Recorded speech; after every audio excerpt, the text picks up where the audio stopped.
나는 전능하신 아버지 하나님, 천지의 창조주를 믿습니다. 나는 그의 유일하신 아들, 우리 주 예수 그리스도를 믿습니다. 그는 성령으로 잉태되어 동정녀 마리아에게서 나시고 본디오 빌라도에게 고난을 받아 십자가에 못 박혀 죽으시고 장사된 지 사흘 만에 죽은 자 가운데서 다시 살아나셨으며 하늘에 오르시어 전능하신 아버지 하나님 우편에 앉아 계시다가 거기로부터 살아있는 자와 죽은 자를 심판하러 오십니다. 나는 성령을 믿으며 거룩한 공교회와 성도의 교제와 죄를 용서받는 것과 몸의 부활과 영생을 믿습니다. 아멘. 자, 우리 말씀 보겠습니다. 이사야서 45장 18절 말씀. 구약 이사야 45장 18절 말씀. 선생님 성경책으로는 한 1023페이지 정도 되거든요. 이사야 45장 18절 말씀. 우리 한 절밖에 안 되니까 입을 모아서 다 같이 읽도록 하겠습니다. 다 찾았나요? 네, 다 찾은 것 같아요. 읽겠습니다. 대저 여호와께서 이같이 말씀하시되 하늘을 창조하신 이 그는 하나님이시니 그가 땅을 지으시고 그것을 만드셨으며 그것을 견고하게 하시되 혼돈하게 창조하지 아니하시고 사람이 거주하게 그것을 지으셨으니 나는 여호와라. 나 외에 다른 이가 없느니라. 아멘. 네, 오늘 마지막 강의를 해주실 노희성 사모님 나오셔서 강의해 주실 때 우리 집중해서 듣는 시간 되기 바랍니다.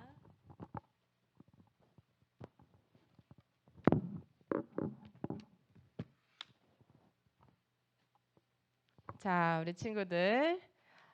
이제 마지막 강의로 만나게 되었네요. 와, 우리 친구들 많이 나왔다. 그리고 줌으로도 또 많은 친구들이 들어와 있는 것 같아요. 오늘 혹시 마지막 강의 주제 알고 있어요? 제목. 오, 어떻게 알고 있었어요? 네, 그래요. 오늘은 지구에 대해서 그리고 좀 우주에 대해서 이렇게 얘기를 해보려고 해요. 사실 우리 친구들은 학교에서 굉장히 많은 것들을 이미 배우고 있어요.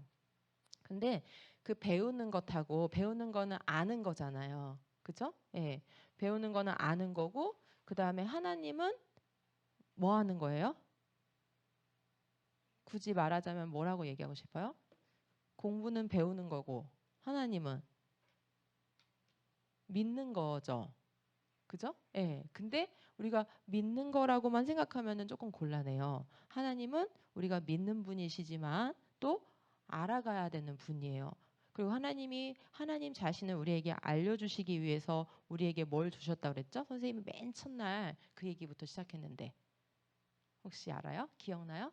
하나님을 알아야 되는데 하나님이 안 보여서 만나서 이렇게 얘기 나누고 이런 방식으로는 안 되잖아요.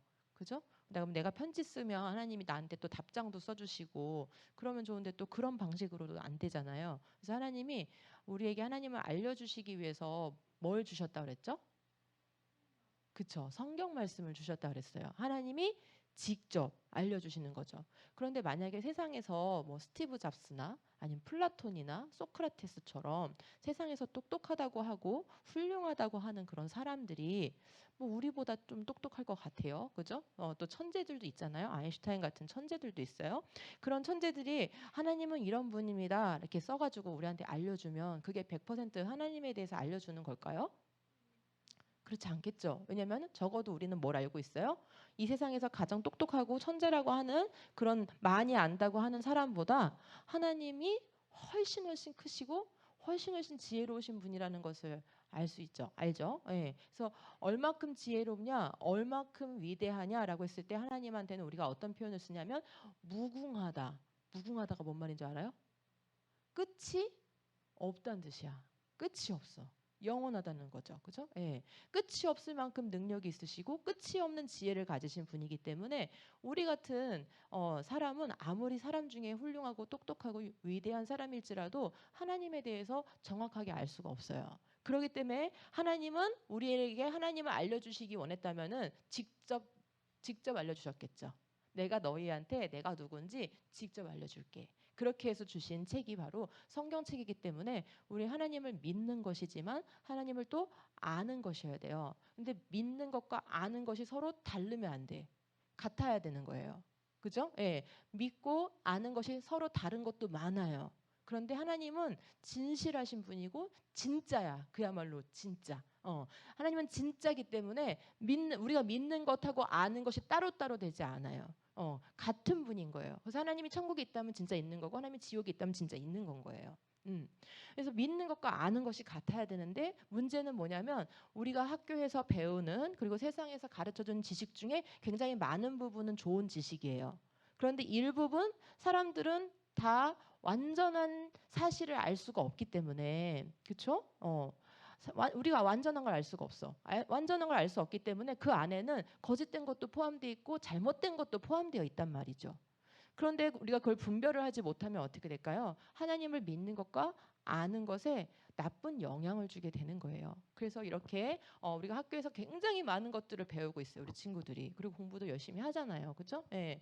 그리고 많은 뭐 인터넷이나 TV를 통해서 정보를 얻어요. 근데 그 모든 것들을 알아갈 때 반드시 성경과 함께 우리가 하나님을 믿는 것과 일치를 시켜가야 돼. 여기는 노력이 필요해요. 굉장히 노력이 필요해요. 그래서 우리 친구들이 마음과 뜻과 힘을 다해서 눈에 힘을 주세요. 우리 친구들. 내가 누굴 한 명을 지금 바라보고 있는데 나를 쳐다볼 때까지 내가 그 친구를 쳐다볼 거야. 오케이. 자, 하나님을 믿는 것과 아는 것을 일치시켜 가야 되는데 그 일치시켜 가는데 노력이 필요해. 근데 하나님은 우리한테 뭐라고 명령하셨냐면 너 마음만 나한테 줘라 이렇게 하지 않으셨어요. 네 마음도 나한테 주고 너의 뜻도 나한테 주고 너의 힘도 나에게 줘라라고 말씀하셨어. 마음을 다해서 힘을 다해서 뜻을 다해서 우리가 하나님을 사랑해야 되는 거예요. 예. 그래서 여러분이 열심히 하나님을 알아가는 것도 하나님을 사랑하는 거고 이렇게 예배 시간에 나와서 앉아 있는 것도 하나님을 사랑하는 거고 탬버린을 들고 경쾌하게 반주를 하는 것도 하나님을 사랑하는 거고 열심히 공부하는 것도 하나님을 사랑하는 거예요. 예, 우리가 할 수 있는 모든 것은 다 하나님을 사랑하는데 사용될 수가 있어요. 자, 오늘 그래서 우리 친구들이 우주와 지구에 대해서 이미 학교에서 많은 것들을 배우고 있고 배워갈 건데 그것에도 하나님의 말씀과 더불어서 우리가 알아야 되는 것들이 있어요. 그것들을 좀 나눌게요. 자, 네. 우리가 다섯째 날, 여섯째 날 하나님 생물을 창조하시고 사람을 창조하신 것에서 배웠어요. 넷째 날 하나님께서 뭘 만드셨죠? 해달별을 만드셨죠? 그죠? 예. 넷째 날 이렇게 해와 달과 근데 성경에는 큰 광명체, 작은 광명체 그리고 별들을 만드시고 이렇게 말씀이 나오는데 한번 같이 읽어볼게요. 시작. 하나님이 말씀하시기를 하늘 창공에 빛나는 것들이 생겨서 낮과 밤을 가르고 계절과 날과 해를 나타내는 표가 되어라. 또 하늘 창공에 있는 빛나는 것들은 땅을 환히 비추어라 하시니 그대로 되었다. 이게 넷째 날 하나님이 하신 말씀인데 하나님이 왜 저기 우주 공간에 엄청난 그 공간에다가 천체들을 만드셨는지를 말씀해 주고 있어요. 여러 가지 이유가 있겠지만 하나님이 여기 14절과 15절 창세기 1장 14절과 15절에 분명하게 말씀하시는 것이 뭐냐면 낮과 밤을 가르기 위해서 자 낮이 되고 밤이 되는 건 우리는 하루의 주기라고 얘기하죠. 혹시 주기라는 말 이해할 수 있어요?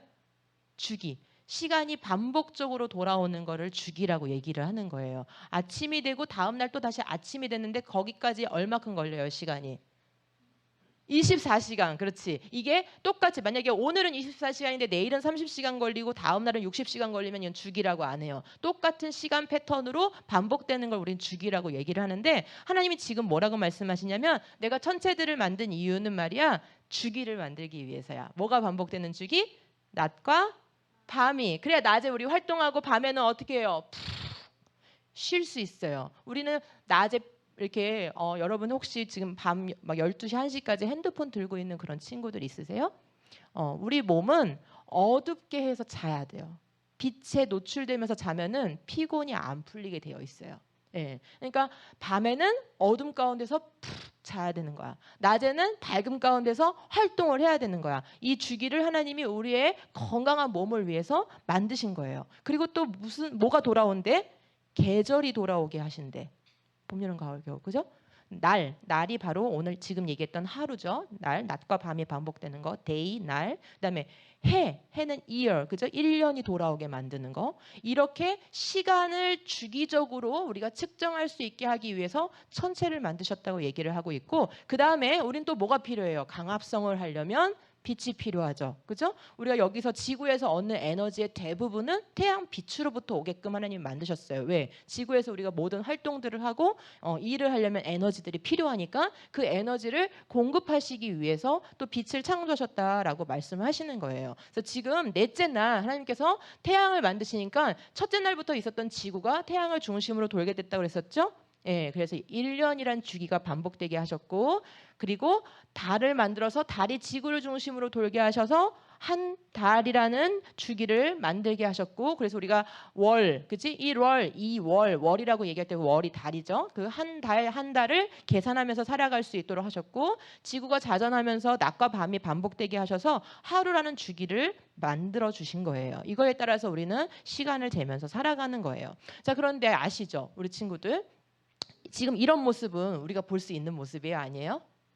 배워서 아는 모습이지 우리가 우주 공간으로 나가가지고 지구가 이렇게 지금 돌고 있구나 하고 보고 있는 모습이 아니잖아요. 지금은 이제 천문학이라든지 우주 과학이 많이 발달했으니까 로켓도 쏘고 인공위성도 띄워가지고 이런 지구 바깥에서 지구를 비춰주는 사진도 찍고 이러니까 우리가 많은 지식을 얻게 됐지만 아주 과거에는 이 모습을 보고 있었던 게 아니고 지금도 우리는 이 모습을 보고 있는 게 아니고 뭘 보고 있어요? 이렇게 보고 있는 거야. 그죠? 해가 나를 중심으로 해서 떴다가 져요. 그죠? 하루에 낮과 밤이 반복되는 주기가 뭐냐면 내가 태양을 돌고 있는 걸 느끼지 못하고 우리는 그냥 눈으로 보는 건 태양이 나를 중심으로 떴다가 지는 요걸 본단 말이에요. 자, 그다음에 밤이 되면 어떻게 돼요? 자, 낮에는 해가 뜨고 지는 거를 보면서 낮이네. 그리고 하루의 시간이 이렇게 흘러가고 있네라고 느껴요. 근데 밤이 되면 뭘 보면서 느끼냐면은 별의 위치가 이렇게 돌아가요.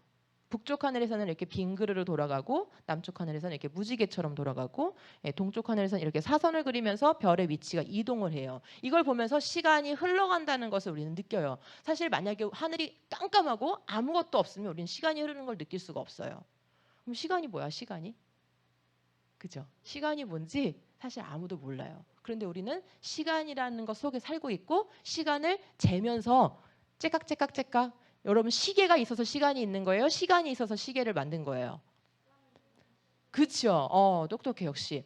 시간이 있어서 시계를 만들어서 쓰고 있는 거예요. 그렇죠? 근데 시간이 뭔지는 인간은 몰라. 근데 시간이라는 게 존재하고 있는 거야. 그런데 그걸 측정할 수 있는 도구로 하나님이 뭘 만들어 주셨다는 거죠? 해, 달, 별, 천체들을 만들어 주셨다는 거예요. 이걸 보면서 우리가 시간을 측정하죠. 자, 근데 과거에는 이렇게 지구 안에서 하늘을 바라보면서 해가 움직이고 별이 움직이는 걸 보는 것밖에는 알 수가 없었기 때문에 옛날 사람들은 뭘 믿었었어요? 학교에서 배웠을 거야. 옛날 사람들은 지구가 태양을 중심으로 돈다는 걸 몰랐고 모든 천체가 지구를 중심으로 돈다고 믿었어요. 왜? 내가 보니까 태양이 날 중심으로 돌고 별들이 날 중심으로 돌고 있잖아. 그래서 천동설을 믿었었죠. 그죠? 이 사람은 프톨레마이오스라는 사람인데 아주 오래전에 한 2000년 전쯤에 이 천동설이라는 것을 수학적으로 과학적으로 표현한 사람이에요. 그러니까 모든 행성들이 태양을 중심으로 돈다고 생각을 했어요. 지구가 우주의 중심이라는 거죠. 모든 별들, 행성들, 태양까지도 지구를 중심으로 돌고 있다라고 믿었고 이거를 굉장히 오랫동안 믿었어요. 그래서 사실 인간이 지구가 우주의 중심이라고 믿은 게 거의 수천 년 동안 믿었어요. 그런데 1400년대에 이 사람은 코페르니쿠스라는 사람인데 이 사람이 성경을 아주 열심히 믿었던 사람이에요. 그리고 사실은 원래는 목사님이 되는 게 꿈이었었어요. 근데 수학을 잘하고 또 이 천체를 관측하는 걸 좋아해서 이걸 연구를 하다 보니까 그동안 오랫동안 믿어왔던 이 지구가 중심이고 지구를 중심으로 태양도 나를 돌고 있고 별들도 나를 돌고 있다고 생각한 이 생각이 잘못된 거라는 거. 왜? 그걸로는 이해가 안 되는 현상이 많았거든요. 말이 되는 것 같은데 안 되는 게 많았어요. 그래서 그런데 내가 생각한 대로 생각하면 지구가 태양을 오히려 돌고 있다고 생각하면 해결되는 게 많은 거예요. 그래서 그런 주장을 했는데 당시의 사람들은 그 과거의 믿음, 그 믿음에 갇혀 있어가지고 코페르니쿠스가 얘기하는 걸 받아들이질 않았어요. 그런데 시간이 흘러가지고 이분도 역시 성경을 아주 그대로 믿었던 분이에요. 하나님을 아주 사랑하고 말씀을 사랑했던 사람인데 누구냐면 케플러라는 사람이 이 사람은 수학을 아주 잘하는 사람이었어요. 그리고 꿈이 목사님이었어. 둘이 똑같죠? 그죠? 예. 이 코페르니쿠스는 꿈이 수도사였고 케플러는 꿈이 목사님이었어. 그런데 수학을 너무 잘하고 천문학을 잘해서 사실은 천문학자가 됐어요. 근데 케플러라는 사람이 행성들이 사실은 타원 모양으로 태양 주변을 돌고 있어요라는 것을 수학적으로 법칙을 발견함으로써 천동설이 아니라 지동설이 맞다는 것을 증명하게 됐어요. 그래서 그때부터 1500년대니까 사실 한 5, 600년밖에 되지가 않은 거야. 이걸 알게 된 사실이. 이렇게 알게 됐죠. 자, 그럼 여러분한테 두 개를 보여줄 테니까 어떤 게 지동설이고 어떤 게 천동설인지 한번 맞춰볼래요? 하나는 프톨레마이오스, 예전에 천동설을 세웠던 그 사람이 만든 궤도 모양인 거야. 하나는 코페르니쿠스 때부터 알게 된 지동설의 궤도 모양인 거예요. 자, 오른쪽 왼쪽. 자, 천동설이 어떤 것 같아요? 오른쪽 왼쪽. 이거? 오른쪽. 천동설이 이거예요. 맞아요. 그 다음에 지동설은 왼쪽이에요. 지금 보시면 알겠지만 사실이 아닌 거, 그죠? 천동설은 사실이 아닌데도 수천 년 동안 사람들이 믿었다고 그랬잖아요. 왜냐면 하늘에 대한 지식이 너무 적었기 때문이거든요. 근데 이 사실이 아닌 믿음은 연구는 할 수 있어. 그리고 많은 수학자, 과학자들이 거기에 붙어서 굉장히 복잡한 수학으로 이걸 표현하려면 얼마나 수학이 복잡했겠어요. 복잡했겠죠? 원을 지금 보시면 너무 정신이 없죠? 이렇게 복잡한 궤도를 설명해야 되기 때문에 많은 기하학과 수학이 여기 들어가야 됐었어요. 그런데 딱 보니까 어때요? 사실이 아닌 건 이렇게 지저분해. 결과가 굉장히 아름답지 않아요. 그런데 하나님이 만드신 우주는 뭐가 있냐면 질서가 있고 조화가 있고 정확함이 있어요. 그래서 우리가 그것을 알아냈을 때 그 모양이 어때요? 굉장히 아름다워요. 그래서 하나님이 만드신 것들을 보면은 뭘 알 수 있냐면 질서와 아름다움이 함께 있다는 것을 알 수 있어요. 그 이후에 뉴턴이라는 사람이 나와가지고 왜 돌아가는지에 대한 이유를 밝혔죠. 혹시 들어봤어요? 뉴턴이 무슨 법칙 들어봤어요? 무슨 법칙이라고 배웠어요? 만유 인력의 법칙 이렇게 배웠죠. 그죠? 그 사과를 가지고 사과가 떨어지는 모습을 보고 생각을 했잖아요. 사과를 아주 힘있게 던진다면 어떻게 되겠어요? 떨어지지 않고 지구의 궤도 모양으로 돌게 되겠죠. 이 사실을 처음으로 알게 됐고 이걸 수학적으로 표현을 하게 됐어요. 그래서 뉴턴이 알아낸 사실에 의해서 과학자들은 그 다음부터 연구를 하기 시작했고 그러면서 태양을 중심으로 이렇게 행성들이 타원으로 궤도를 그리면서 돌고 있구나. 도는 그 원리는 서로 간에 인력이 있어서 끌어당기는 힘에 의해서 돌고 있구나라는 것을 이렇게 알아가게 된 거예요. 그때부터 지금까지 또 한 400년 정도가 흘렀으니까 과학 지식이 굉장히 많아졌고 우주에 대한 지식도 굉장히 많아졌어요. 자, 우리 지구 어디 있어요? 세 번째 있어요. 그죠? 수, 금, 지, 화 이렇게 알고 있죠. 그죠? 네, 세 번째 있어요. 자, 그렇게 해서 지구가 태양으로부터 세 번째 떨어져 있는 그 위치에서 태양을 중심으로 이렇게 돌고 있는데 선생님이 아까 그랬어요. 하나님께서 창세기 1장에 해, 달, 별들을 만드시고 내가 만든 이유를 설명하셨는데 하나님이 만드신 이유가 뭐라 그랬어요? 그 중에 하나가 시간을 측정하게 하기 위해서라 그랬잖아요. 근데 시간을 측정하기 위해서 중요한 게 뭐냐면 이렇게 아까 코페르니쿠스가 그다음에 케플러가 그다음에 뉴턴을 통해서 그 수많은 과학자들을 통해서 우리가 이제 드디어 알아낸 그 궤도 운동 태양을 중심으로 해서 행성들이 정확한 궤도 운동이라는 걸 한다는 걸 알아냈단 말이죠. 근데 그 궤도 운동이 어떨 때는 막 빨리 가고 어떨 땐 천천히 가고 어떤 때는 1년이 300일인데 어떨 땐 1년이 400일이고 이러면 절대 시간을 측정할 수가 없어요. 어때야 될까요? 우리가 그걸 보면서 시간을 측정하려면 해나 별을 보면서 시간을 측정하려면 궤도 운동이 계속 일정한 궤도 운동을 해야 되고 1년 동안 돌아오는데 걸리는 시간이 똑같아야 돼요. 아주 정확하게. 완전히 똑같진 않지만 소수점 넷째 자리까지 똑같아요. 그래서 아주 정확한 궤도 운동을 해야만 우리가 그걸 가지고 시간을 잴 수가 있는데 어느 정도로 정확하냐면은 보세요. 1초 알죠? 1초. 1초가 어떻게 생긴 건 줄 아세요? 여러분? 1초. 잘 모르죠? 내가 알려줄게 오늘. 자, 지금 보시면 지구가 여기 있는데 지구가 혼자 도는 걸 우리가 자전이라고 하잖아요. 그죠? 24시간에 한 바퀴 돈다 그랬잖아요. 이렇게 도는 속도가 얼마큼의 속도로 도냐면 총알 속도로 돌아요. 우리가 총알 가는 게 안 보이죠? 그 속도로 자전을 하고 있어요. 그런데 자, 총알 속도로 돌아가고 있어. 지구가 현재 우리 살고 있는 거야. 그런데 그 속도의 10배의 속도로 지구가 공전을 하고 있어요. 초속 1초 할 때 지구는 벌써 30km 정도를 가고 있는 거예요. 엄청 빠르죠? 자, 총알 속도로 돌고 있으면서 그거의 한 10배 정도의 속도로 또 돌면서 가고 있는 거예요. 그런데 더 놀라운 사실은 뭐냐면 태양이 그 자리에 있지 않아요. 태양이 그 자리에 멈춰 있지 않아요. 우린 늘 이렇게 정지되어 있는 사진만 보잖아요. 근데 사실은 태양은 지구가 태양을 도는 속도의 10배 정도로 더 빠른 속도로 은하의 중심을 돌고 있어요. 1초 갈 때 태양은 벌써 240km, 240km면 여기서 대전을 넘어가는 거리예요. 서울에서 인천에서 대전 정도 가는 거리만큼을 1초 만에 가버려. 태양이 우주 공간에서 혼자 떠서 가는 거야. 그러면 그렇게 빠르게 태양이 가고 있는데 뭐 하고 있어? 지구는 그 태양을 돌고 있지.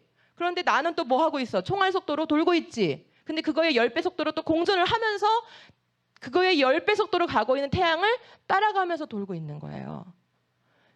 처음에 하나님이 창조하신 이후부터 지금까지 그래서 우리는 한 번도 같은 공간에 있은 적이 없어요. 왜냐하면 계속 태양이 돌고 있고 그 돌고 있는 태양을 우리는 계속 따라가면서 돌고 있기 때문이죠. 자, 이렇게 복잡한 운동을 하고 있는데, 그죠? 굉장히 복잡한 운동을 하고 있는데 정확하게 1년은 365.251에 돌아와요. 얼마나 이게 놀라운 거예요. 그죠? 우주 공간에 하나님이 엄청난 수학적인 방법으로 이렇게 행성들을 정확하게 궤도 운동을 하도록 배열을 해놓으셨어요. 모든 게 다 같이 움직이고 있는데 한 번도 어그러진 적이 없는 거예요. 그래서 우리는 1초를 어떻게 정의하냐면 이런 건 아마 처음 들어봤을 거예요. 그죠? 1초는 사실 이 궤도 운동을 하는 것을 3, 1, 10, 100, 1000만, 10만, 100만, 1000만 3155만 6925.9747분의 1로 나눈 값인 거예요. 예, 그러니까 뭔 말인지 이해 못해도 다 상관없고 지구가 태양을 도는 그 궤도 운동을 하는 그 시간을 그 시간으로 나눈 값이 1초인 거예요. 그러면 우리가 1초, 2초 이렇게 정확한 시간을 사용하려면 이 궤도 운동이 어때야 된다는 거냐면 아주 정확해야 된다는 거예요. 이렇게 정확한 궤도 운동을 하도록 하나님께서 각각의 행성들과 별들을 배치를 해놓으셨다는 거예요. 하늘에 있는 모든 것들이 움직이고 있어요. 멈춰 있지 않아요. 움직이고 있는데 다 정확한 궤도 운동을 하고 있는 것이죠. 자, 그래서 정리해보면 시간의 주기가 하루, 한 달, 1년 이런 것들을 우리가 계산할 수 있는데 이렇게 누가 정확하고 질서 있는 궤도 운동을 만들었냐 이거죠. 누가? 저절로 이렇게 됐을까요? 우리가 학교에서 앞으로 여러분이 중학교, 고등학교 가면 특히 고등학교 가면 이 우주가 태양계가 어떻게 생겼다고 배우냐면 먼지들이 빙빙 돌다가 뭉쳐져서 태양이 생기고 그 주변에서 지구, 행성들이 생겼다고 배워요. 먼지들이 그냥 빙빙 돌다가 뭉쳐졌는데 우연히 그렇게 뭉쳐졌는데 이렇게 정확한 위치에 정확한 궤도 운동을 하는 그런 태양계, 그런 은하, 그런 우주가 만들어졌다라고 배우고 있단 말이에요. 맞는 것 같아요? 선생님은 아무리 생각해봐도 그들이 믿는 것과 아는 것은 일치하지 않는다고 생각해요. 근데 하나님은 처음부터도 내가 왜 천체들을 만들었는 줄 알아? 너희가 정확하게 낮과 밤, 1년, 하루를 계산할 수 있게 하기 위해서 정확하게 만들었단다라고 창세기 1장에 그냥 써놓으셨잖아요. 이거는 하신 분만 그렇게 써놓을 수 있는 거예요. 이거를 받아 적은 모세도 알지 못했던 지식이에요. 모세가 살았던 시절에는 망원경도 없었잖아요. 그죠? 우리가 이렇게 궤도 운동을 한다는 걸 몰랐던 시절인데 이렇게 써놨잖아요. 누가 알려줬기 때문에 쓸 수 있었어요? 하나님이 만드신 분이 알려줬기 때문에 이렇게 쓸 수 있었던 거예요. 자, 일주일은 그러면 뭘 보고 알았을까? 자, 하루는 지구가 자전하니까 생겨요. 낮과 밤이 반복돼요. 한 달은 달이 우리를 중심으로 도니까 반복돼요. 1년은 우리가 태양을 중심으로 도니까 반복되는 건 이제 알았어요. 자, 그런데 문제는 우리가 일주일 단위로 살고 있잖아. 그죠? 일주일은 뭘 보고 알게 된 거예요? 일주일이 돌아오는데 한 달을 4로 나눴을까? 그러면 짜투리가 남잖아. 29일, 30일, 31일이 남잖아. 그죠? 정확하게 안 떨어지죠? 일주일은 뭘 보고 알았을까? 7일을 주기로 도는 무슨 별이나 행성이 있을까요? 우주에 어떤 것도 7일을 주기로 운동하고 있지 않아요. 우리가 뭘 보고 만든 주기가 아니에요. 그런데 우리 전 지구가 뭐 하고 있어요? 일주일을 주기로 살고 있죠? 근데 그 일주일이 어떻게 만들어졌는지 그거 어디 써 있어요? 성경에 써 있어요. 뭐라고요? 같이 읽어볼게요. 시작. 하나님이 그 일곱째 날을 복되게 하사 거룩하게 하셨으니. 이거 언제 하신 말씀이냐면 하나님이 6일 동안 창조하시고 창조 다 끝나고 다음 날, 그러니까 일곱째 날이죠. 일곱째 날 되셨을 때 얘들아, 그때 누가 있었어요? 일곱째 날에 누가 있었어요? 아담과 하와가 있잖아. 얘들아, 이제 내가 창조 다 마쳤다. 너희들은 내가 다 만들어 놓은 이 창조 세계를 누리기만 하면 돼. 너희들에게 이 모든 거 다 맡겼다. 그리고 내가 창조했다는 것을 너희들이 기억하게 하기 위해서 하나님을 기억하는 날, 하나님이 창조하신 것을 찬양하는 날, 그 날, 일곱째 날을 내가 복되게 했다. 너희들의 생명은 내가 준 거란다 하면서 그 일곱째 날을 만드셨어. 하나님이. 그렇기 때문에 우리가 일주일이 있다는 거는 어디에만 있는 거냐면 성경에만 있는 거예요. 일주일의 주기로 우리가 살아갈 수 있도록 만드셨다는 건 하나님만이 우리에게 알려주신 거예요. 그래서 십계명을 하나님이 이스라엘 백성들한테 주실 때 뭐라고 말씀하셨냐면은 이는 엿새 동안에 나 여호와가 하늘과 땅과 바다와 그 가운데 모든 것을 만들고 일곱째 날에 쉬었기 때문에. 하나님이 사실 쉼이 필요해요, 안 필요해요? 하나님 쉴 필요가 없어요. 하나님이 피곤하지 않아요. 그런데 왜 이렇게 일곱째 날에 쉬었다고 말씀하시는 걸까요? 내가 계획한 대로 다 됐다는 거예요. 하나님이 계획하신 대로 다 완성됐다는 거예요. 하나님이 원하시는 대로 다 완전하게 됐다는 거예요. 그리고 이것을 너희들이 보면서 누려라. 그리고 이것을 만드신 이를 기억하고 찬양해라. 이날은 하나님을 생각하는 날, 하나님을 예배하는 날, 하나님을 바라보는 날이다. 이렇게 우리에게 일주일 주기로 살아갈 수 있도록 말씀해 주셨어요.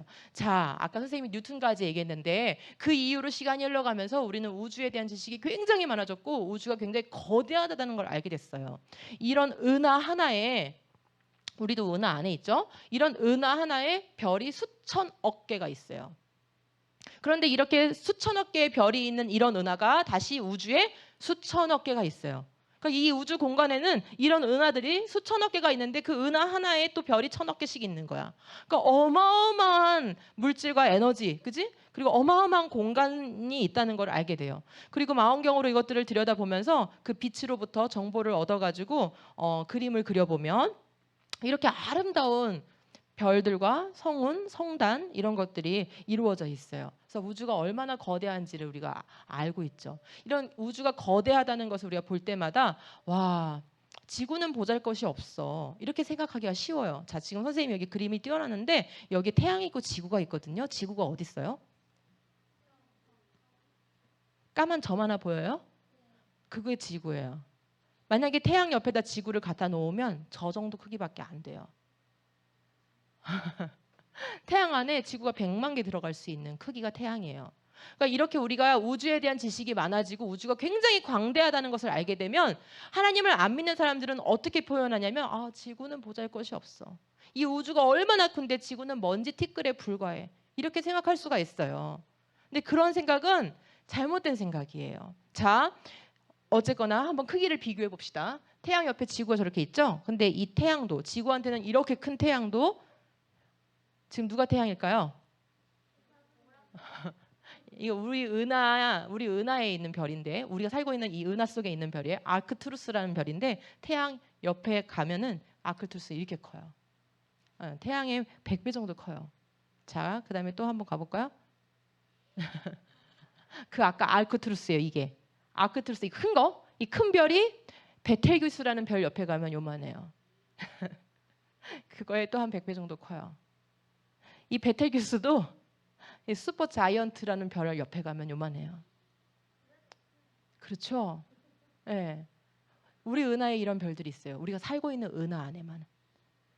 수천억 개의 별들이 이렇게 크기가 다양하고 어마어마해요. 우린 태양이 엄청 크다고 생각하고 과거의 사람들이 뭘 섬겼어요? 지금도 태양을 섬기는 문화가 많이 남아 있어요. 그죠? 태양도 우주 안에서는 별거 아니야. 아, 지구가 보잘것없다고요? 그렇게 따지면 태양도 별거 아니야. 그렇게 따지면 별들도 다 별거 아니야. 왜? 우주 얼마나 큰데. 은하도 별거 아니야. 왜? 은하가 수천억 개인데. 그렇죠? 뭐가 위대한 거예요? 뭐가? 별이 위대한 거예요? 태양이 위대한 거예요? 아니요. 그것을 다 만드신 하나님이 위대하신 거예요. 그죠? 그래서 이렇게 다양한 크기와 색깔과 빛을 내는 별들이 엄청나게 많다는 것을 우리는 알고 있어요. 그리고 알아가고 있어요. 근데 하나님이 이렇게 말씀하세요. 같이 읽어요. 시작. 너희는 고개를 들어서 저 위를 바라보아라. 누가 이 모든 별을 창조하였느냐?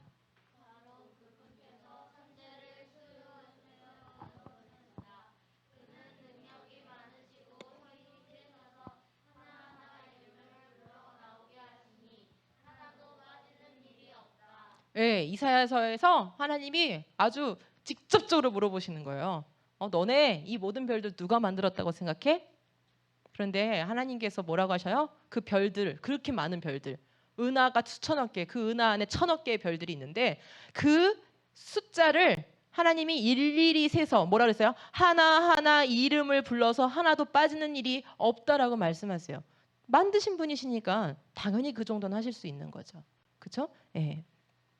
자, 그럼 우리는 어디에 살 수 있을까? 한번 생각해 봅시다. 우리 너무 지구에 당연히 살고 있지만 요즘에 너무나 많은 내용들이 마치 우리가 우주 어디에도 또 가서 살 수 있는 것처럼 그렇게 우리를 생각하게 만드는 내용들이 많기 때문에 이 내용을 선생님이 알려주려고 해요. 우리는 어디에서 사는 게 좋을까요? 어디에 살 수 있을까요? 어디에 살게 될까요? 에?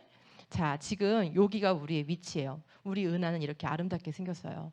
나선 은하라고 얘기하죠. 이렇게 나선 은하의 그 팔 부분에 태양이 있고 그 태양 주변에 지구가 돌고 있어요. 자, 그런데요.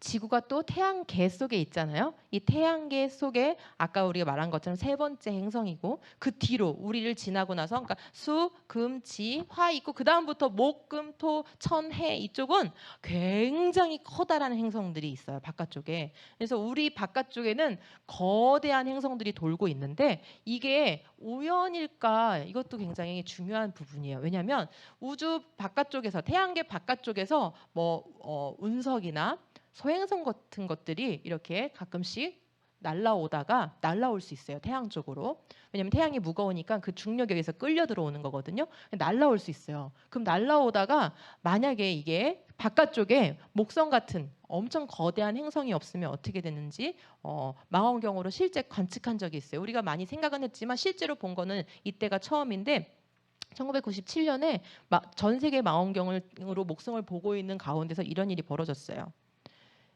쉬메이커 랩이라는 혜성이 목성을 향해서 떨어졌는데 21개의 조각으로 떨어지면서 계속 폭발을 일으킨 거야. 근데 이 21조각 중에 만약에 한 조각만 지구에 떨어졌으면 지구는 다 부서졌어.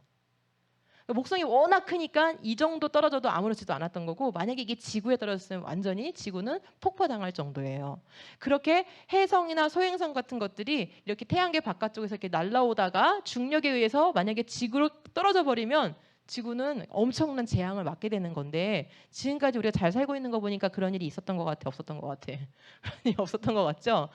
이렇게 될 수 있는 중요한 이유 중에 하나가 뭐냐면 아주 우리보다 더 훨씬 무거운 행성들이 바깥쪽에서 있기 때문에 나한테 오기 전에 벌써 누구한테 끌려가겠어? 나보다 무거운 목성이나 토성한테 끌려가는 거예요. 그래서 이런 것들이 바깥쪽에 딱 존재함으로써 우리를 마치 보디가드 해주는 거죠. 지구를 보호해주는 그런 역할을 해주고 있어요. 자, 지구형 행성이라고 여러분 학교에서 배우죠? 그때 우리 수성으로 한번 여행을 가볼까요? 수성에 살만한가 한번 가봅시다. 얘는 59일 동안 자전해. 그러니까 28일은 낮이고 28일이 밤이야. 밤이 어떨까요? 태양 가까이 있는데도 불구하고 28일 동안 다 식어버리는 거죠. 그러니까 밤에는 너무 추워. 태양 바로 앞에 있는데도 낮에는 427도고 밤에는 영하 183도야. 살 수 있겠어요? 낮에는 뭐라 하죠? 불가마 즐기시고 밤에는 냉동 상태가 되시고 이렇게 예, 못 살겠죠. 그리고 수성에는 대기가 없어. 공기가 없기 때문에 뭔가가 날라 들어오면 공기 중에 타지를 않아요. 그냥 바로 그냥 땅에 떨어져 버려. 그래서 엄청나게 크레이터들이 많아요. 만약에 우리가 수성에 간다면 뭔가 안전 모자가 필요할 거예요. 그렇죠? 네. 살기가 좀 어려울 것 같아요. 금성으로 가볼게요. 과거에 우주선을 보내보기 전까지는 과학자들이 금성에 대한 환상이 있었어요. 왜냐하면 지금 딱 그림에서 보면은 지구하고 금성이 크기가 거의 어때요? 비슷하고 제일 지구에서 가까운 행성이에요. 그러니까 와, 지구에도 이렇게 물이 있고 살기가 좋은 것처럼 아마 우리랑 거의 크기도 비슷하고 거리도 가장 우리랑 가까우니까 금성은 아마 공룡들이 살고 있을 거야. 이렇게 생각한 과학자들이 많이 있었어요. 그런데 과학이 발달해가지고 러시아에서 제일 먼저 로켓을 금성에 쏘았어요. 근데 어떻게 됐을까요? 첫 번째 우주선이 도착하자마자 연락이 두절됐어요. 왜 그랬을까? 금성이 그렇게 뜨거울 줄 몰랐던 거야. 적어도 수성보다는 안 뜨겁겠지 생각했어요. 왜? 수성보다 뒤에 있으니까. 그런데 보내보니까 막상 금성은 너무 뜨거운 행성이었어요. 그리고 공기가 우리의 90배가 있어요. 그래서 공기가 너무 무거워. 그러니까 우리가 들어가면 그냥 공기에 눌려버려가지고 그냥 그 캔 우리가 딱 밟으면 찌그러지는 것처럼 우리가 완전 찌그러져 버려. 그러니까 우주선이 도착하자마자 다 망가져 버린 거예요. 그래서 연락이 두절됐어요. 그래서 이런 것들을 알면서 금성에는 이제 우주선을 착륙시키지 않아요. 그냥 금성 주변을 인공위성처럼 돌게 해가지고 사진을 촬영해가지고 연구를 하고 있어요. 자, 금성에 가서 살고 싶어요? 우리가 알고 있는 어떤 행성보다 금성은 지옥 같은 행성이에요. 수천 개의 화산이 계속 폭발하면서 용암이 계속 흐르고요. 그 다음에 이산화탄소로 가득한 이 대기가 두꺼운 대기가 열을 바깥으로 내보내지 못하게 해가지고 금성 안이 너무너무 뜨거운 거예요. 그래서 이 태양계 행성 중에 가장 뜨겁죠. 그리고 거기다가 이 공기 중에는 숨을 한 번만 쉬면 내 폐를 다 녹여버릴 그런 황산구름이 막 둥둥 떠 있어요. 한 방울만 떨어뜨리면 이렇게 되는 거예요. 이 황산이라는 물질은 한 방울만 떨어뜨리면 이렇게 타버려, 천이. 그러니까 내가 만약에 거기서 숨을 쉰다, 그럼 어떻게 되겠어? 숨 쉬기 전에 이미 다 얼굴이 다 일그러졌겠죠, 그죠? 예, 이런 공기가 떠 있어요. 예, 되게 좀 여행 좀 가보고 싶어요? 화성은 어때요? 화성은 생각보다 좀 작아요. 그리고 평균 기온이 영하 27도예요. 뭐 두꺼운 파카 입고 살면 좀 살만할까요? 그런데 중요한 건 너무 중력이, 그러니까 작으니까 중력이 작아요. 그래서 표면에 물을 놓을 수가 없어. 만약에 물이 있었다면, 화성 표면에 물이 있었다면 어떻게 될까요? 다 증발을 해버려요. 왜냐하면 너무 중력이 작아서 증발이 너무 빨리빨리 돼. 그래서 화성 표면에는 물이 남아있을 수가 없는 거예요. 이 물을 잡아 당겨주는 힘이 있어야 되는데 화성은 그만한 힘을 갖고 있지가 않아요. 그래서 화성의 사진들을 그 우주선들이 보내온 걸 보면 어때요? 시뻘게 가지고 아주 황량한 그런 사진들이 나오잖아요. 그 이유가 너무 건조하기 때문에, 그러니까 지구의 사막보다도 훨씬 건조한 상태로 말라 있는 거예요. 그래서 여러분이 화성 가서 물을 마시고 싶으면 어떻게 해야 될까요? 자, 목이 너무 말라. 황량한 화성에 내가 버려졌어. 자, 어떻게 해야 될까요? 물을 먹고 싶어. 땅을 일단 파야 돼. 땅을 막 파가지고 그다음에 그 흙을 태워. 그다음에 태울 때 여기 이렇게 유리관을 씌우고 태워요. 그러면 그 흙에서 아주 조금 남아 있는 수증기가 올라올 거예요. 그 수증기가 그 유리 표면에 붙어가지고 요만한 물방울이 맺힐 거예요. 그거를 먹어야 돼요. 화성에서 물을 먹는 건 거의 힘든 일이에요. 자, 이런 곳에서 여러분 살고 싶나요? 그렇죠? 자, 목성으로 한번 가볼까요? 이제 그러면 저 뒤에 거대한 목성. 목성은 우리가 아무리 커도 살 수가 없어요. 왜냐하면 땅이 있어야 우리가 발 딛고 살고 집을 짓잖아요. 목, 토, 천, 해. 얘네들은 거대하긴 한데 모두 다 얼음, 알갱이하고 가스로 되어 있어요. 그러니까 밟을 수가 없어. 사실은 표면이 있지만 그 표면이 우리가 밟을 수 있는 이런 땅이 아니에요. 그러므로 우리가 거주할 수가 없죠. 거기다가 너무 큰데 지구가 1300개가 들어갈 수 있는 크기니까 엄청 크죠. 그런데 얘가 이 거대한 이 목성이 10시간 만에 한 바퀴씩 돌아요. 상상해봐, 얼마나 빨리 도는지. 너무 빨리 돌기 때문에 목성의 공기들은 계속 휘몰아치는 폭풍을 일으킬 수밖에 없어요. 지금 여기 보시면 목성에 여러분 알다시피 이렇게 휘감겨져 있는 소용돌이 대적점이라고 배웠죠? 이 대적점이 이게 사실은 뭐냐면 토네이도가 같은 그런 폭풍이야. 근데 그 폭풍의 크기가 지구보다 더 큰 거야. 지구의 한 3개 정도 되는 크기인 거야, 폭풍이. 어떻게 혹독하고 추운 이런 폭풍이 몰아치는 목성에 가서 살고 싶습니까? 예, 우리가 행성들을 많이 발견하고 있어요. 우주 바깥에서 다른 은하에서 또 우리 은하의 여러 곳에서 다른 외계 행성들을 많이 발견하면서 과학자들과 또 신문이나 뉴스에서는 이런 보도를 많이 해요. 물이 있는 것 같아요. 물이 있으면 생명체가 있을 수도 있겠네요. 이런 신문 기사나 뉴스 보도가 많이 나와요. 그런데 그것은 굉장히 상상에 불과해요. 설사 물이 있더라도, 그죠? 예, 설사 땅이 있더라도 생명체가 이렇게 잘 살 수 있는 조건을 모두 갖춘다는 것은 보통 쉽지 않은 일인 거예요. 그런 행성을 발견한다는 것은 정말 너무 어려운 거예요. 자, 목성에 이오라는 위성이 있어요. 목성을 도는 위성이 있어요. 근데 이 이오 위성을 가만히 아주 그 발달한 천체 망원경으로 인공위성이 가서 사진을 찍고 이렇게 해보니까 관찰을 해보니까 이오에서도 작은 이 이오라는 위성에서도 계속 화산 분출이 있는 거예요. 근데 이걸 연구를 해보니까 끊임없이 화산 분출을 하는 것을 계산을 해보니까 만약에 태양계가 우리가 학교에서 뭐라고 배우죠? 태양계가 몇 년 됐다고 배워요? 45억 년 됐다고 배우잖아요. 그치? 45억 년이 만약에 됐다면 이오는 어땠어야 되냐면 이 정도의 속도로 계속 화산을 분출했다면은 자기의 몸체의 40배 이상의 화산을 폭발시켰어야 돼요. 그런 일은 있을 수가 없죠. 아무리 화산 폭발을 해도 자기 행성보다 더 많은 양을 분출할 수는 없는 거예요. 그죠? 정말 이렇게 작은 위성이 왜 아직도 화산 활동이 살아있는 걸까? 과학자들은 미스테리예요. 저 과학자들은 어저께 모두 보고 미스테리였어요. 공룡의 뼛속에 화석 속에 아직도 쫀쫀한 살점이 남아있는 게 미스테리였죠. 왜 그들은 이걸 미스테리라고 할까요? 왜 그대로 못 받아들일까요? 뭐가 있으니까. 지구 오래됐어. 태양계는 오래됐어. 우주는 오래됐어. 라는 믿음이 있고 진화론에 대한 믿음이 있기 때문에 있는 그대로 못 받아들이고 왜 그렇지? 그리고 그걸 연구하는 사람들을 비난하는 거예요. 근데 사실 그냥 있는 그대로 받아들이면 태양계도 그렇게 오래되지가 않았어요. 자, 토성에도 토성을 돌고 있는 엔셀라두스라는 위성이 있는데 얘도 그 혹시 간헐철이냐고 알아요? 땅에서 갑자기 가이저, 그러니까 수증기가 팍 분출해 올라오는 거예요. 옐로스톤 같은 데 가면 볼 수 있는데 뜨거운 그 수증기하고 물방울이 그냥 팍 분출하는 건데 여기는 추운 곳이니까 얼음 알갱이와 수증기가 팍 분출을 해요. 근데 이 분출하는 높이가 500km씩 분출해요. 엄청 힘이 세다는 거죠. 이런 가이저 분출이 계속 이루어지고 있어요. 그럼 무슨 얘기냐면 내부가 아직도 뜨겁다는 거야. 왜 토성을 돌고 있는 이 작은 위성이 아직도 내부가 다 식지 않았을까? 태양계가 정말 그렇게 수십억 년 됐다면 이 작은 위성들은 이미 다 식어버렸어야 돼요. 이것도 참 말이 안 되는 거죠. 그죠? 그래요. 그래서 우리 지구에 이렇게 액체물이 풍부하다는 게 우리가 늘 겪기 때문에 늘 마시고 늘 샤워하고 아무렇지도 않게 물을 쓰기 때문에 우린 잘 느끼지 못해 왔던 거지만 이렇게 액체의 깨끗한 물이 풍부한 이런 조건이 너무너무 쉽지 않은 조건이라는 거예요. 만약에 지구가 지금 이 크기인데 반지름이 6,400km죠. 이 크기인데 10%만 크게 만들면 어떻게 될까요? 아까 선생님 화성 얘기했던 거를 거꾸로 한번 생각해봐. 자, 지구를 10% 크게 만들었어. 그럼 무거워지겠죠? 중력이 세지겠죠?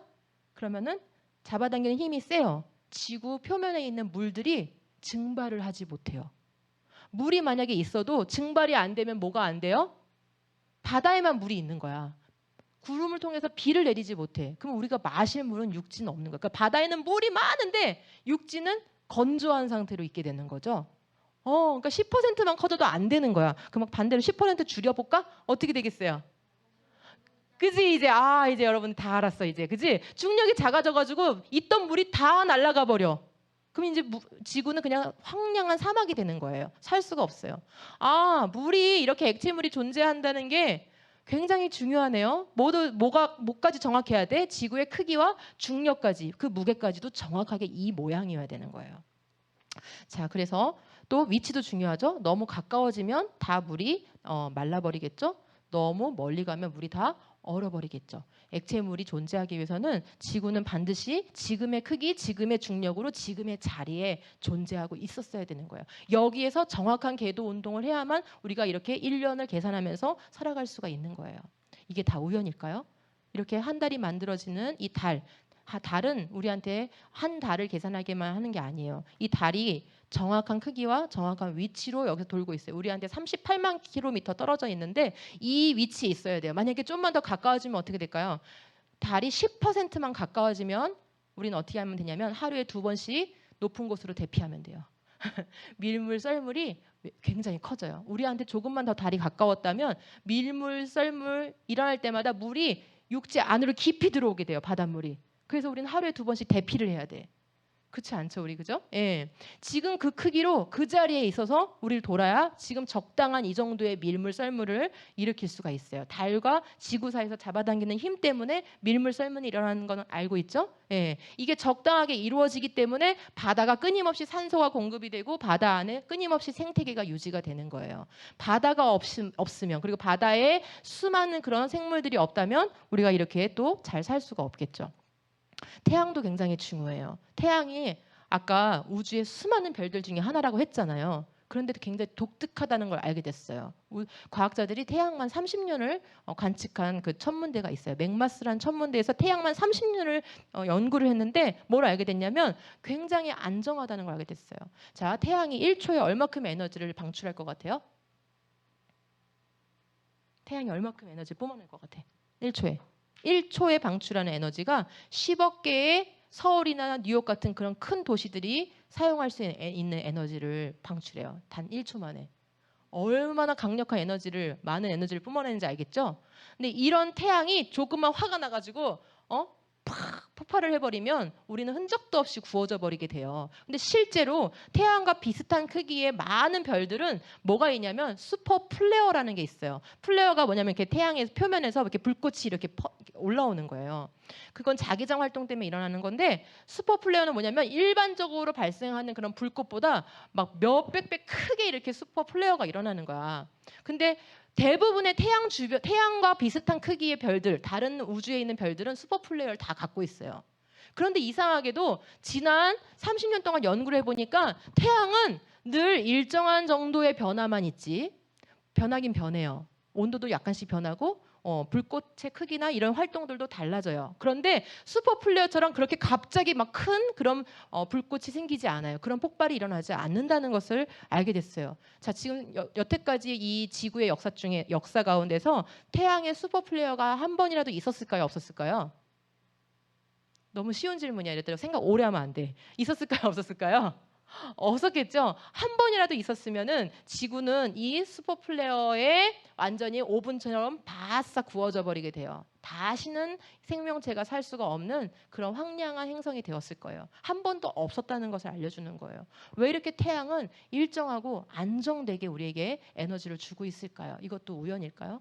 우리가 이 자리에 있는 거, 우리가 이 크기로 있는 거, 우리가 물을 이렇게 풍부하게 쓸 수 있는 거, 밀물과 썰물이 정확한 그런 주기로 발생하는 거, 그리고 태양이 안정된 거, 거기다가 태양으로부터 끊임없이 이렇게 전기를 띠는 입자들이 날아오고 있는데 지구에 자기장이 있어서 우리를 보호해주고 있어요. 이 위험한 물질들이 들어오지 않고 아주 일부분만 들어와서 뭘 일으켜요?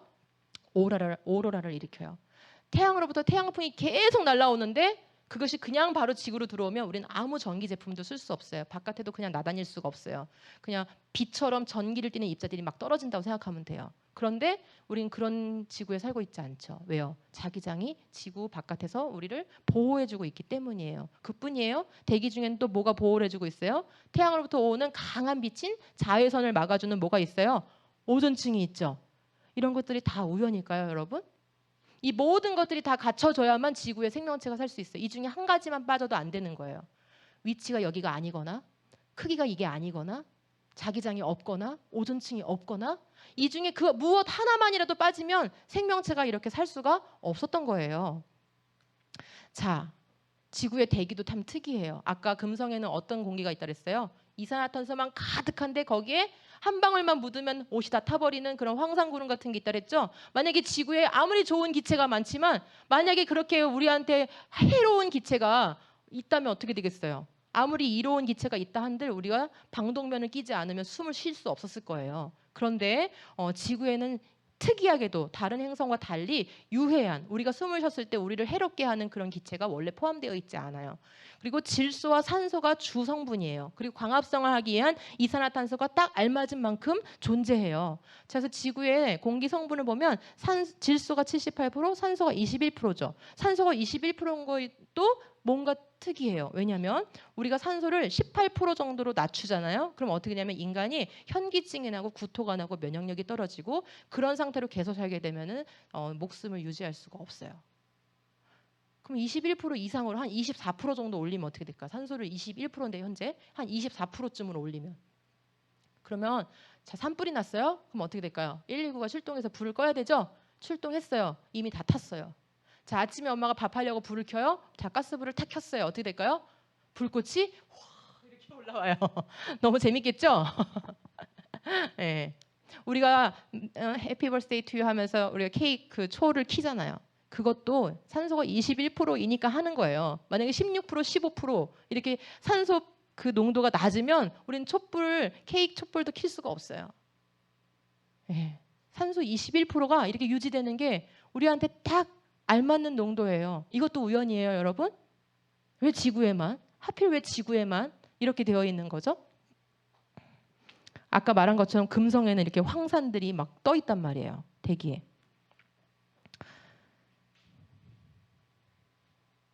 산소 21%를 유지하기 위해서 뭐가 제일 중요할 것 같아요?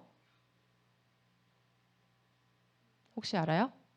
지구 공기가 산소 21%를 유지하고 있잖아. 뭐가 중요할 것 같아? 나무를 많이 심는 거? 아마존을 해치지 않는 거? 우리 그렇게 듣고 있죠? 근데 산소 22%를 유지하는 가장 중요한 것들은 뭐냐면 바다 위에 떠 있는 플랑크톤들이에요. 바다 위에 떠 있는 그 바다가 얼마나 넓어? 지구의 3분의 2가 바다잖아. 그 표면의 바다 위에 전부 다 이 플랑크톤들이 떠 있는데 그 플랑크톤들이 식물성 플랑크톤들이 광합성을 해가지고 산소를 공기에다 계속 공급을 해주는 거예요. 근데 많이 되면은 광합성을 덜 하고요. 공기 중에 산소가 적으면은 광합성을 더 많이 하게끔 이렇게 복잡한 시스템이 움직여요. 여러분이 뭐 한 거 있어요, 여기? 산소 공장을 우리가 만들었나요? 산소 농도를 조절하기 위해서 우리가 뭘 했나요? 과학자들이 연구했나요? 아니에요. 지구에 원래 이런 시스템이 갖춰져 있는 거예요. 이것도 우연이에요, 여러분? 우리가 지구에 살고 있는 게 결코 우연이 아니에요. 여러분 이걸 알고 싶다면, 우리가 얼마나 축복된 곳에 살고 있는지 알고 싶다면 우주인이 한번 돼보세요. 100kg짜리 장비를 해야 돼요. 천은 13겹짜리 옷을 입어야 돼요. 금으로 도금된 이 헬멧을 꼭 써야만 해요. 산소통을 매여야 돼요. 오줌 마려면 오줌 빼줘야 돼요. 압력을 맞춰줘야 돼요. 압력이 안 맞으면 세포가 고장나 버려요. 이 모든 장비를 100kg짜리 장비를 하고도 우주에 최대 8시간밖에 나가 있을 수가 없어요. 근데 여러분은 지금 몇 시간 지구에 살았어요?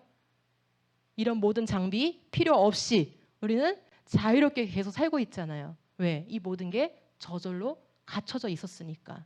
그죠? 신기하지 않아요? In the beginning, God created the heavens and the earth. God established the grass and herbs and trees, and He created the lights and the firmaments of the heavens to divide the day from the night, and for seasons and for days and years. God created the creatures of the sea and the birds of the earth, and He created the land animals, each according to its kind. And last, He created man in His own image and likeness. And then God saw everything He had made, and indeed it was very good. 네, 하나님이 이렇게 6일 동안 우리에게 완벽한 우주와 완벽한 지구를 창조해 주셨어요. 같이 말씀 읽을게요. 시작. 하나님은 북쪽 하늘에 허공을 펴시며 지구를 공간에 매달아 놓으시고. 이것을 썼던 욥기가 이걸 쓰여졌던 시절에는 이 우주 공간이 허공인지도 몰랐고 그 공간에 지구가 떠 있다는 것도 알지 못했어요. 고대의 사람들은 코끼리가 지구를 받치고 있다고 생각했던 민족들이 많아요. 그런데 유일하게 성경에는 공간에 지구가 이렇게 떠 있다라고 일찍이 표현하고 있었어요. 시작. 그가 땅을 지으시고 그것을 만드셨으며 그것을 견고하게 하시되 혼돈하게 창조하지 아니하시고 사람이 거주하게 그것을 지으셨으니 나는 여호와라 나 외에 다른 이가 없느니라. 하나님이 지구를 뭐하게 만드셨대요?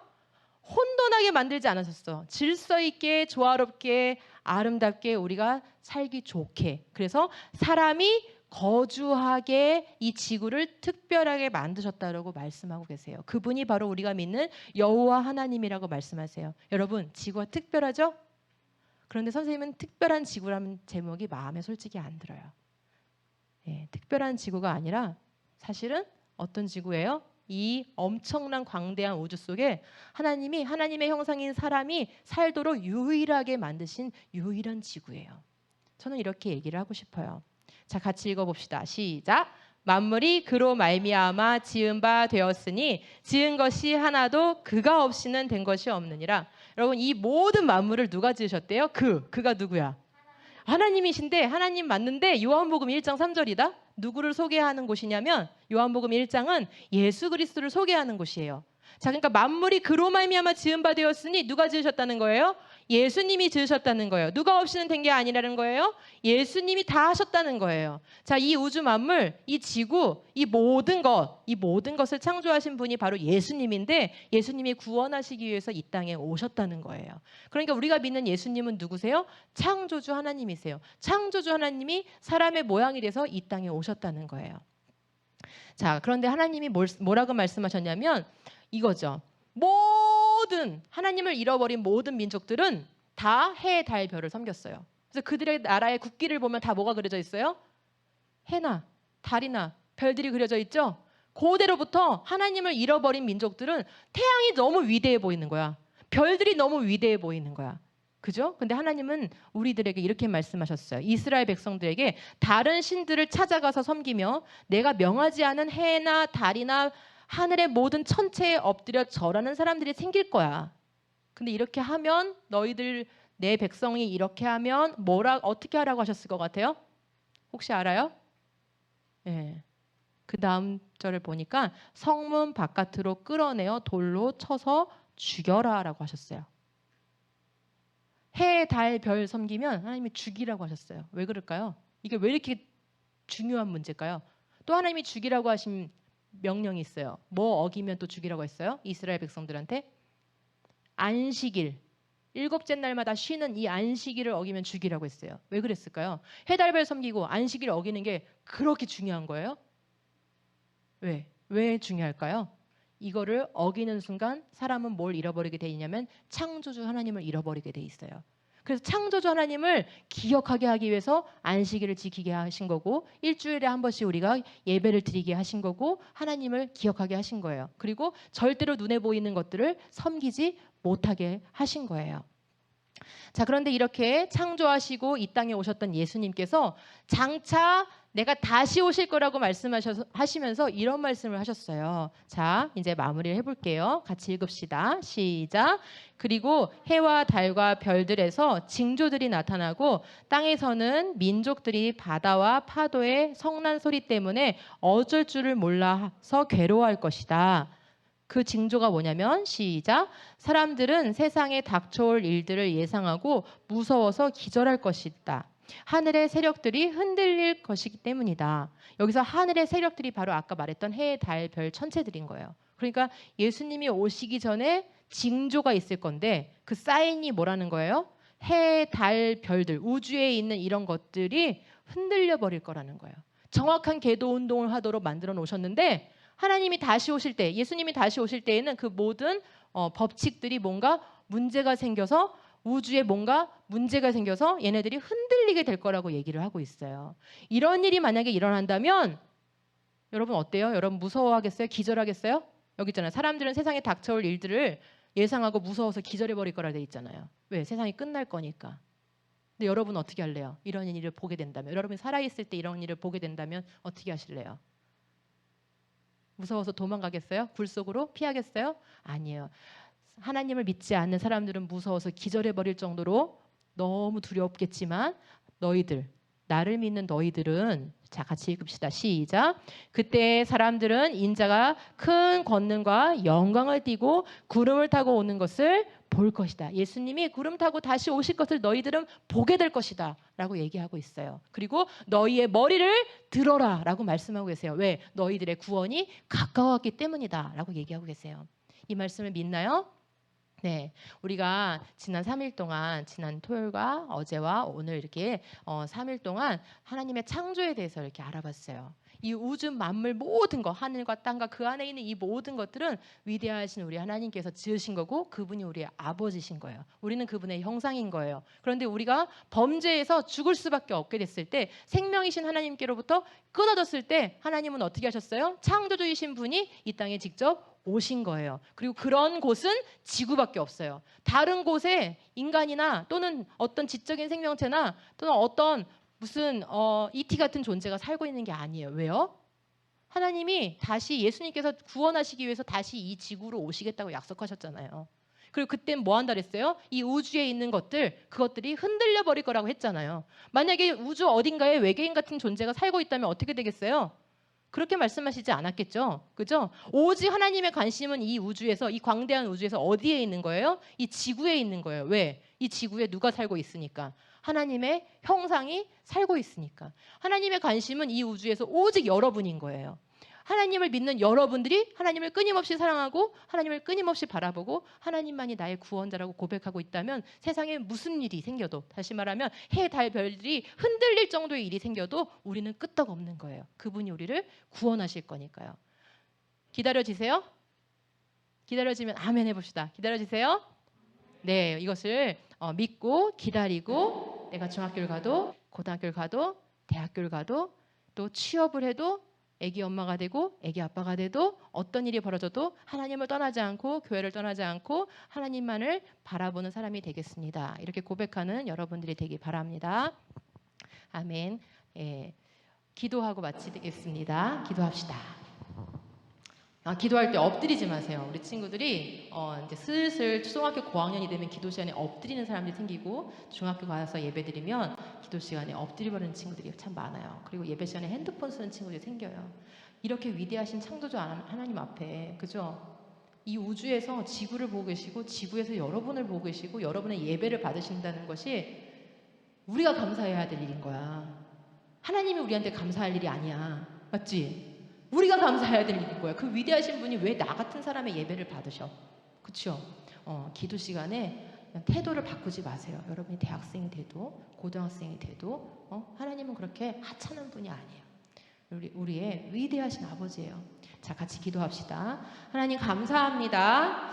우리 친구들과 함께 이렇게 정말 훌륭하고 아름답고 예쁜 친구들과 함께 창조 캠프 진행할 수 있게 해주셔서 너무나 감사합니다.